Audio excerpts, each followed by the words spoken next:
Idol Lawrence tayo ni Bagyo Owan pa lang apo nakapsot ngem iti naglabas sa Bagyo sigon iti MDRRM o Burgos.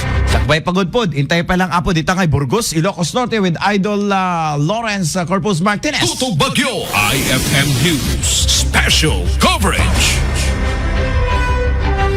Impasingked ni Miss Emma Liz Martinez Rico, LDRRM officer iti Burgos, Ilocos Norte, ang nakapkapsot ti Bagyo Uwan may kumpara kanagiti naglabas a Bagyo. Kuna na, ano pa nakapsot kat sinaganaan da ito kanasapat information dissemination da kanagiti umili kang runaan na kanagiti mangala pa at ti kinakadwada kanagiti kaming ti Philippine National Police ken iti biyang iti Philippine Coast Guard. Imbatad na, ang nakapagtatarip nung daan na saya at sakbay ti dodoprak ti Bagyo Uwan, babae ni kanagiti nagdudumang mga ahensya ng gobyerno nga agtignay iti tunggal Bagyo. Had it been angrier yung typhoon, had it been stronger, we will be seeing marks nung devastation talaga na more obvious. Kung titingnan nyo, kung galing kayong Lawag, malinis yung kalsada. Yes. Hindi kagaya ng mga past Marce, yung malala yung Marce.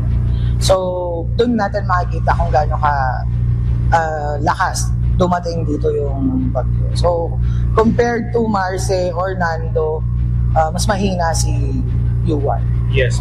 And for our fishermen po, at saka siguro yung mga mahilig mag-beach, are we still restricting people na... Yes, until hindi ma-lift yung gale force. So, sa advisory ni Pag-asa, hanggat hindi naalis yung gale force warning, the Coast Guard is strict na walang lalaon. Iti agdamakit agtultuloy iti panang monitor dagiti kami iti MDRRMO Burgos kanagiti residente iti nadakamat sa alugar. Para iti IFM News, Idol Lawrence Martinez, Tatak, RMN.